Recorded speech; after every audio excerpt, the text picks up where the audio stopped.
Le RN a trouvé sa Manuel Valls, c'est toujours la valse du n'importe quoi du côté du gouvernement. Chers amis, il est l'heure du 143e épisode de la farce tranquille. Taisez-vous. En 2018, porte-parole du gouvernement. Que vous venez de faire, c'est super.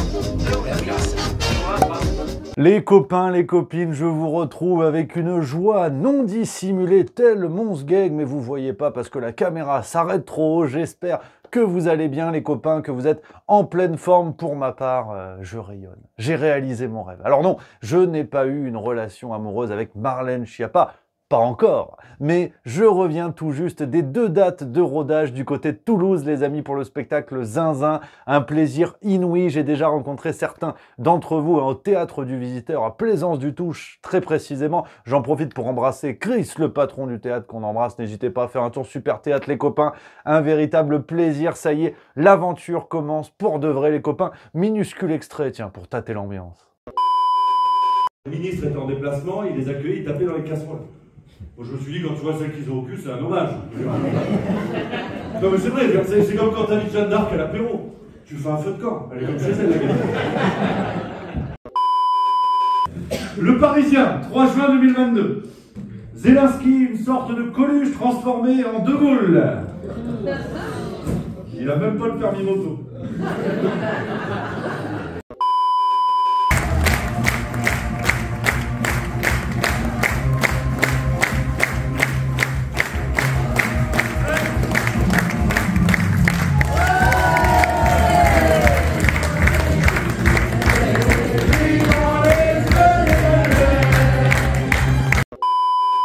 Mais vous inquiétez pas, on va faire comme les grands, comme les vrais. Il y aura des petits extraits de chaque spectacle qui seront diffusés sur YouTube. Je vous donne rendez-vous ce dimanche pour le premier extrait. En tout cas, sachez les amis que la tournée est lancée, ça y est. Et on a une bonne nouvelle pour les amis parisiens ou limitrophes. 2 nouvelles dates à Paris parce qu'on en a une première pour le 12 juin. C'est parti en 10 jours, complètement dingue, 200 places. Donc là, on a 2 nouvelles dates dans un théâtre de 120 places, ce qui fera 240 au cumul. Ce sera le 12 et 13 septembre à Paris, dans le 19e arrondissement, au théâtre Clavel, les amis. Donc, lien en description, tardez pas parce qu'il y en a beaucoup d'entre vous qui vont dire « Si j'avais su, je les aurais prises tout de suite ».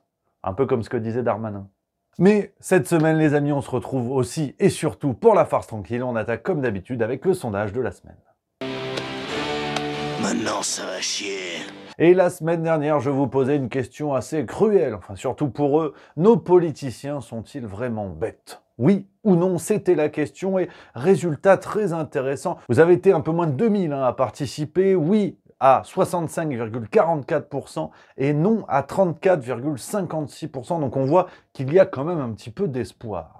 Et cette semaine, les amis, c'est un thème, là encore, sur lequel j'ai hâte d'avoir votre avis, parce que, vous le savez, épisode après épisode de La Farce Tranquille, on ne cesse de répéter que le Rassemblement National se normalise et que tous nos médias se mettent en ordre de bataille pour mettre le RN en avant. Ouais, vraiment, tu sais, ils l'invitent de partout, ils le normalisent à fond, après ils disent « Oh mais pourquoi ils sont si hauts dans les sondages ?» On parle de 30% pour Bardella du côté des européennes qui approchent, enfin, c'est n'importe quoi. Alors justement, la question, le RN va-t-il gagner en 2027 ? J'ai pas dit peut-il. J'ai dit va-t-il, tellement tout ça est bien calibré, façon Mélanie, tu sais, où on construit un épouvantail qui finalement est aussi soumis au système que ce qui précédait. Donc, non mais, je veux pas influencer les votes, attention. Hein. Je dis juste que, voilà, si vous suivez les épisodes, c'est quand même un petit peu la conclusion. Donc, le RN va-t-il gagner en 2027 ? Oui ou non ? Lien en description et résultat la semaine prochaine. Alors on va attaquer les amis avec le contexte un petit peu général et l'une des grosses informations du moment, vous l'avez vu, ce sont les chiffres de l'économie française qui se pètent la gueule. Alors, je veux dire vraiment, l'économie française en ce moment, c'est Stephen Hawking face à Teddy Riner. Voilà, Teddy Riner, si vous voulez, c'est la Russie qu'on était censé mettre à genoux. Et nous, on est Stephen Hawking. On n'a pas de genoux. Donc c'est la tuile. C'est la tuile, mais on nous dit, bon, on peut quand même bricoler. Hein. C'est le Parisien du 27 mars qui évoquait notamment le lourd fardeau de la dette, dette française, plus de 3 000 milliards d'euros, 3 000 milliards. Tu vois, j'en bafouille tellement c'est compliqué, parce que moi, 3 000 milliards, je sais pas ce que ça représente, à part le cholestérol de Gérard Larcher, j'en ai aucune idée. Mais je veux dire, voilà, c'est beaucoup, c'est beaucoup. Et sous Emmanuel Macron, c'était plus 1000 milliards. Le Mozart de la finance. Allez, on continue parce que sinon ça va être long. Et c'est vrai que bon, la question se pose maintenant, tu sais, du précédent budget, hein, l'exercice budgétaire 2024-2030 qui avait été proposé par le gouvernement. Et il y a des gens qui se disent, bah attends, si l'INSEE nous révèle que c'est autant la merde, peut-être qu'ils ont menti sur le budget. On parle d'insincérité sur le budget. Hein, parce que là, on a le déficit public le plus haut de l'UE, parmi les plus hauts. Enfin, c'est n'importe quoi, tu vois. Même le Figaro du 29 mars nous dit en page 2 et 3, pour ceux qui veulent vérifier, qu'il va y avoir une commission d'enquête qui va être ouverte sur le sujet, pour savoir si le budget était insincère ou pas. Et Bruno Le Maire est toujours en poste, depuis le début. C'est le dernier des Mohicans, c'est l'un des plus vieux dans le gouvernement Attal aujourd'hui, mais qui est là depuis longtemps, et il fait la promo de son nouveau bouquin. Parce que, oui, voilà, je récapitule, parce qu'en fait, Bruno Le Maire a écrit un bouquin sur les meilleures pistes pour améliorer la situation de la France, notamment la situation économique. Situation qu'il a contribué lui-même à détruire. Donc je veux dire, c'est Adrien Quatennens qui te donne des conseils conjugaux. Allez, on continue parce que sinon ça va être très très long. Et donc en détente, ce qui est intéressant, c'est que le 27 mars, Bruno Le Maire a pris la parole, parce que quand même, et il a dit « Sans doute que nos prévisions n'ont pas été bonnes, mais personne ne les a contestées lorsqu'elles ont été formulées. » Je rappelle juste que sans doute que nos prévisions n'ont pas été bonnes, mais personne ne les a contestées lorsqu'elles ont été formulées. Lorsque nous avons fait la prévision de croissance du budget en août et en septembre, et que nous avons présenté les prévisions de recettes, le premier président de la Cour des comptes, comme c'est d'usage, a présenté la conclusion du Haut Conseil des finances publiques et a déclaré dans son avis du 22 septembre 2023, pour 2023, le Haut Conseil estime que les prévisions de prélèvement obligatoire du gouvernement sont plausibles. Bah, le pire, c'est qu'il a raison, le con. Ben oui, parce que tu as les oppositions, alors on va beaucoup en parler dans cet épisode, vous vous en doutez, les oppositions qui jouent à l'opposition, tu vois, et qui disent « Oui, c'est n'importe quoi, le budget, motion de censure... » Mais c'est peut-être avant qu'il fallait s'en rendre compte, non? Parce que si vous aviez fait votre boulot, on aurait pu déjà deviner à l'époque que c'était tendu au niveau du budget français et que les mesures qui étaient mises en place, notamment la réforme des retraites, n'allaient jamais suffire, comme ça avait été dit par le gouvernement, pour combler notamment le déficit, tu vois. Et là, il se réveille. Donc ce qui est bien, c'est qu'on est pris pour des cons, mais uniformément. Et ça, c'est plus détendu. D'accord, oui. Et pour te dire à quel point, hein, tu as même Pierre Moscovici sur France Inter, tu vois, lui pareil, là, un poste tout en haut, hein, la commissaire des comptes, cour aux comptes, enfin il a une calculatrice, voilà, ça on est sûr. Et sur France Inter, le 26 mars, écoute la gueule de l'aveu. Il a dit « Nous sommes dans une posture qui nous oblige à dire la vérité aux Français sur nos finances publiques. » Et enfin, que nous avons un des déficits, sinon le déficit le plus élevé de la zone euro, nous sommes dans une posture qui nous oblige maintenant à des rectifications de trajectoire et qui nous oblige à dire la vérité aux Français sur nos finances publiques et sur notre économie. Ah, parce qu'en temps normal, ça va. En temps normal, t'en manches les jambes et tu dis non, non, t'inquiète, c'est de la magie. Enfin, c'est de la magie, hein. Petite parenthèse pour vous mettre du baume au cœur, les amis, parce que je sais que vous êtes beaucoup à hésiter, tu vois. Faut-il quitter la France? Non, non, non, pas ça, pas ça. Non, non, détends-toi. Ah oui, parce que Juste Milieu, c'est un média balèze. Vous savez, on a les revues, on a plein de choses. Et il y en a certains qui disent, ah, j'aimerais bien essayer, mais je suis pas sûr et tout. Eh ben, on a une idée pour vous. On a fait une réunion il n'y a pas longtemps, ça a duré 6 heures, et on a inventé le panier garni, les amis. Ah, le panier garni, c'est simple comme bonjour. Bonjour. C'est-à-dire que pour 4,90 ou 4,90, comme disent nos amis belges et suisses, vous obtenez de manière immédiate 2 numéros du banquet. On les a bien sélectionnés. Celui avec une enquête sur la franc-maçonnerie notamment et celui sur le bilan interdit entre vaccinés et non vaccinés par l'ami Pierre Chaillot. Ça, c'est dans le panier garni. On rajoute à ceci dans le panier 2 numéros juste mensuels. Celui avec l'enquête sur le Qatar au moment de la Coupe du Monde de football et celui, un article écrit par votre serviteur, CIA, CGT et French Connection. Ah, je me suis régalé à écrire ça. Et en cadeau, dans le panier, après on n'en parle plus, le cas Cohn-Bendit. Vidéo La Boîte Noire. Rien que pour vous, cadeau. Pareil, une vidéo, quand tu dis qu'il est encore là, le gars, hein, parce qu'il n'a pas fait que des fautes mineures. Enfin si. Enfin voilà, tout ça les amis, c'est le panier garni. 4,90 pour découvrir, 4,90, 4,90, tu vois, pour découvrir les produits Juste Milieu, vous faire une idée si ça vous plaît ou si ça vous plaît pas. Pour même pas 5 €, même pas un sesterce. Aujourd'hui, 5 € en France, t'as quoi? T'as même pas 1 kilo de tomates. Mais t'as même pas une tomate. Donc je veux dire, voilà les amis, c'est le panier garni. Lien en description pour le découvrir et on continue. Alors on continue et vous le savez, c'est l'accusation quand on se plaint du gouvernement Macron. Il y a des gens qui disent oui, allez voir en Corée du Nord si c'est pire. Bah, attention à ce que les gens ne le fassent pas. Parce que là, on a eu une nouvelle info, le 27 mars à l'Assemblée nationale, Erwan Balanan. Alors, Erwan Balanan, c'est vrai que là, comme ça, on dirait une marque de Queen Amman. Tu sais, qu'il y a chez Intermarché. C'est pas low cost, mais c'est milieu de gamme. Mais en fait, non, parce qu'Erwan Balanan, il est député MoDem. Donc, il travaille avec François Bayrou. Ce qui, en termes de charisme, effectivement, revient au Queen Amman. Et Erwan Balanan, il a proposé un amendement pour, je cite, « mettre un terme au suffrage universel direct pour l'élection du président de la République ». Ouais, parce qu'il voit bien, en fait, que ça part en couille. Il voit bien que les gens sont un peu opposés au projet, hein, que ce soit Bayrou, Macron et les futurs esclaves, les futurs successeurs qui vont arriver. Donc, à un moment donné, les Français vont voter pour n'importe qui. Et ils le sentent venir, tu vois. S'il y a eu Beppe Grillo en Italie, Pedro Sanchez en Espagne, il peut y avoir, à un moment donné, Cyril Hanouna ou Karim Benzema en France. Donc ils préparent le coup pour garder les mecs de leur mafia, de leur parti, décidément, à la tête du pays. Et donc, en détente, le mec te dit, on va supprimer les élections présidentielles. C'est chaud quand même. Même les complotistes l'avaient pas vu venir, celle-là. Ouais, c'est pas faux. Et sinon, les amis, dans l'actualité, parti par parti, on commence avec La République en marche. Alors, les légères contradictions d'Amélie Oudéa-Castéra. Voilà. Non, la phrase n'est pas finie, parce que ça, vous le saviez déjà. Non, c'était dans le complément d'enquête, elle s'est exprimée sur la géopolitique. Russie-Israël. Comme un goût de contradiction. Il n'y aura pas de délégation russe et biélorusse, hein, vous l'avez dit, pour cette cérémonie. Et oui, bien sûr, la Russie, elle va pas parader sur la scène. Qu'est-ce que vous répondez à ceux qui, notamment à gauche, réclament la même chose pour Israël, compte tenu de la situation à Gaza? Je réponds que la situation n'a rien à voir.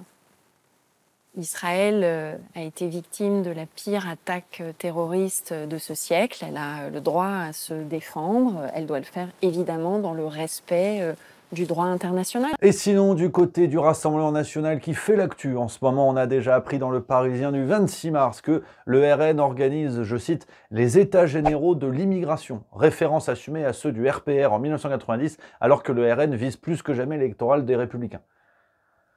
Ouais, alors bon, dans cette ambiance des élections européennes, qui effectivement, voilà, servent autant qu'une jambe de bois à Usain Bolt, le Rassemblement national, en fait, eux, ils veulent être délégués de la classe. C'est plutôt ça le projet, plus de frites à la cantine. Et leur idée magnifique en ce moment, c'est d'organiser une espèce de réunion entre eux, qui s'appelle les États généraux de l'immigration, ce qu'avait fait le RPR, donc ancêtre des Républicains dans les années 90. Et comme ça, ils se disent, les gens vont se dire que finalement, on se normalise, on est comme la droite et tout. Enfin, qu'aujourd'hui, on est la droite. Voilà, bon, allez, on continue. Sinon, du côté du RN, on a l'affaire Malika Sorel. Alors, c'est France Info qui nous dit ça le 27 mars. Alors, Malika Sorel, bon, elle a fait des trucs sous Sarkozy, un peu, l'immigration, bon, voilà. Hein, il faut, en gros, bon, si j'abusais, mais c'est pas mon cas, parce que je suis humaniste, et voilà. Si j'abusais, je vous dirais que les RN ont besoin de leur Rachida Dati. Ce qui est horrible à dire, ce qui est crétin, hein, j'en conviens. Si vous voulez, médiatiquement, on brandit une personne qui a des origines un peu différentes, tu vois. Pour dire, vous avez vu, en fait, c'est l'équivalent de « j'ai un copain noir », en fait. Voilà, sincèrement, politiquement, c'est le même projet. Les LR avaient Rachida Dati, se la sont fait souffler sous le nez par Emmanuel Macron. Et là, le RN, ils ont Malika Sorel. Alors, le problème de Malika Sorel, c'est que c'est une sorte de Manuel Valls. Ouais, gaulé comme Rachida Dati, parce que France Info nous dit le 27 mars, avant de s'engager avec le RN, l'essayiste aurait bien voulu entrer au gouvernement et l'a fait savoir au chef de l'État en lui envoyant des SMS. À la boulette. Et comme elle n'a pas eu ce qu'elle voulait, elle est allée au RN. Ouais. Alors je ne sais pas si le RN est écolo, mais en tout cas en termes de recyclage, on est pas mal. Et Le Parisien nous apprend le 28 mars également, et celle-là, elle est coquine, on apprend que les SMS ont été dévoilés par le Canard enchaîné. Donc, bon, je suis pas Sherlock Holmes, mais si tu mets les pièces du puzzle côte à côte, Malika Sorel envoie des SMS à Emmanuel Macron. Le Canard enchaîné publie les SMS reçus par Emmanuel Macron. Donc, Emmanuel Macron a-t-il balancé lui-même les SMS aux journaux? On en est là. Et puis sinon, je ne sais pas si vous avez vu le film 50 nuances de Grey, mais sachez que le prochain épisode sera joué par Jordan Bardella dans le rôle principal, parce que Bardella toujours plus loin dans la soumission. Ah, vraiment, le 29 mars, il nous a dit, hein, le programme que nous avons toujours défendu, qui consiste à dire la France doit quitter le commandement intégré de l'OTAN, ne tenez pas compte de la guerre. Si la guerre est toujours en cours, non. On ne change pas les... C'est plus au programme. Non, mais... Le programme que nous avons toujours défendu, qui consiste à dire... La France doit quitter le commandement intégré de l'OTAN, que vous avez fait réintégrer le président Sarkozy. Ne tenez pas compte de la guerre. Or, aujourd'hui, il y a une guerre. Moi, je pense qu'on ne change pas les traités en période de guerre. Quel sera l'avenir de l'OTAN? Nous n'avons pas la réponse. Voilà, parce qu'en fait, avant Russie-Ukraine, il n'y a jamais eu la guerre. Et donc là, maintenant, le RN, qui effectivement était sur une ligne plutôt quand même gaulienne par rapport à l'OTAN, là, aujourd'hui, non.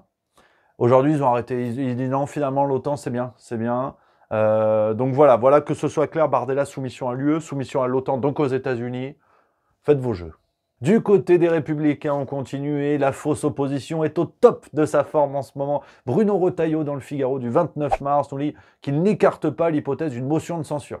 C'est par rapport à l'histoire de budget dont je te parlais au début de l'épisode, ben voilà, hein, les LR clébards du gouvernement, mais qui jouent à grogner en fait. Mais ils grognent. Mais en fait, ils ont une muselière.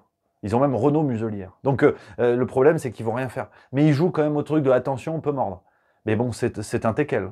C'est un teckel, c'est avec les pets vicieux. On connaît ça. Les petits chiens font des pets vicieux. C'est-à-dire que tu perds environ 15 points de QI quand tu es à côté. Ben ça, c'est les Républicains en fait. Et ils jouent au truc, mais tout ce qu'ils peuvent faire, c'est les paix vicieux. Donc ça marche pas, ça marche pas. Et puis, en parlant de paix vicieux, c'est Valérie Pécresse, imbattable cette semaine, vraiment l'incontournable Valérie Pécresse, le 25 mars, qui nous a dit « Si le ticket de métro est fixé à 4 € pendant l'ensemble des jeux, c'est justement pour que personne n'en achète. » Le ticket de métro est fixé à 4 € pendant l'ensemble des jeux, c'est justement pour que personne n'en achète. En tout cas, on a mis toute notre intelligence à nous dedans. Et elle n'a pas fini, elle n'a pas fini. Elle a aussi fait une autre proposition pour désengorger les transports. Elle propose aux gens de descendre d'une station avant. Et vous dites par exemple que vous avez envie d'aller au Trocadéro. Pas de chance. Ce qui vous permet, au lieu de descendre à Trocadéro, de descendre à la station d'avant. Plutôt que de vous taper d'aller à la station Trocadéro qui va être totalement saturée. Donc c'est vraiment pour miser sur l'intelligence collective. Hein. Voilà, donc ce qui est intéressant, c'est que c'est exactement le même problème, mais moins longtemps. Elle est brillante. Du côté de la France insoumise, on a eu la très bonne vanne du député, alors député du groupe Gauche démocratique et républicaine, qui est affilié à la NUPES. Donc bon, je l'ai mis à LFI, voilà. C'est comme les Sims, vous choisissez en fait un peu qui vous voulez.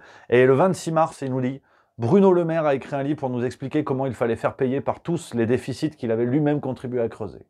Rectificatif que le ministre a écrit un livre pour nous expliquer comment il fallait faire payer par tous le déficit qu'il avait lui-même contribué à creuser.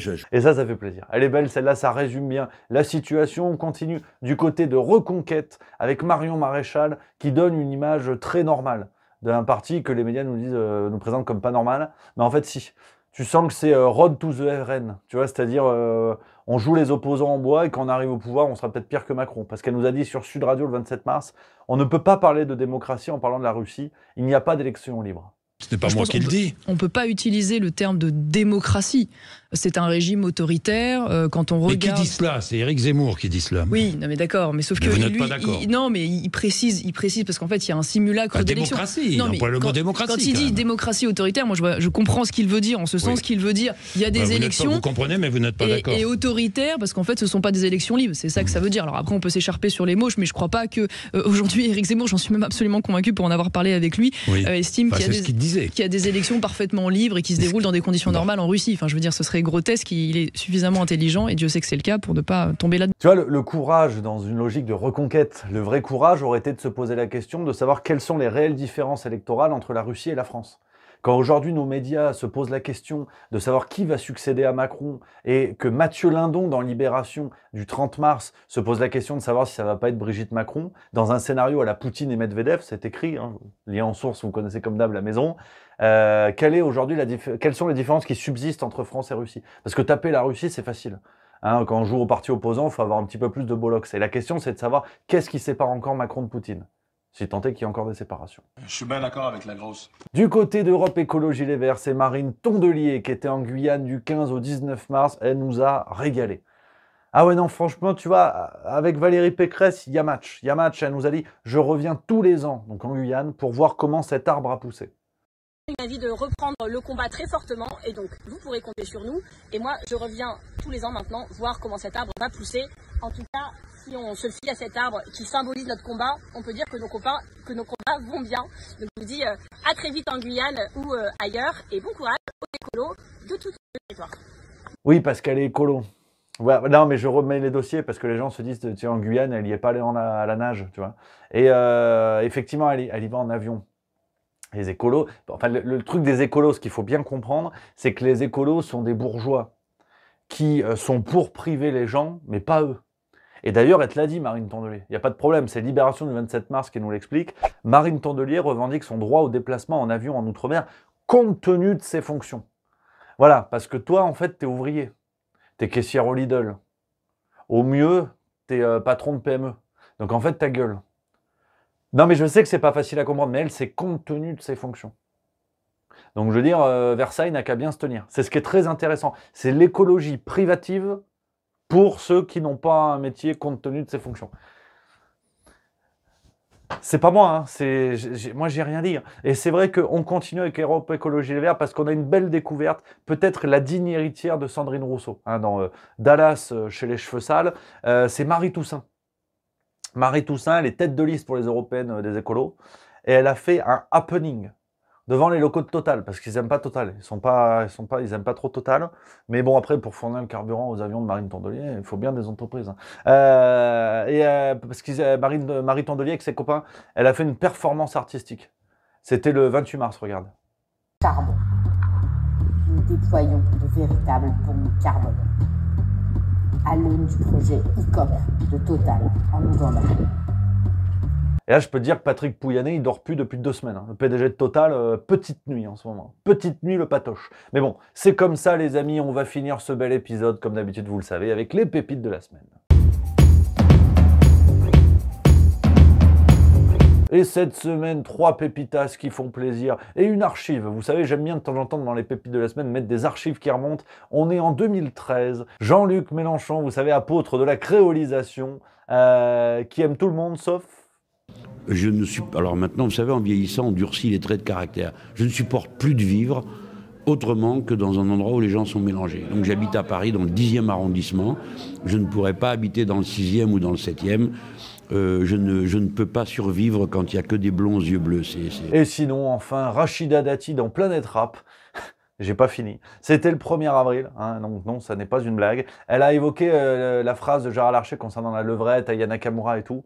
Et elle s'est foutue de sa gueule, elle a dit il ne sait pas ce que c'est. Non mais là c'était sur le plateau, on lui demandait son avis sur Aya Nakamura. Ah bah d'accord, bah, il n'a pas cité les paroles d'une chanson. Et qui était il nous a sorti il nous a sorti ça, écoutez. Ouais, mais ça doit être... Alors, il a dû les apprendre. Écoutez, vous voulez que je le dise sur le plateau? Bah oui, Katchaka, par exemple, qui est l'ode à la levrette.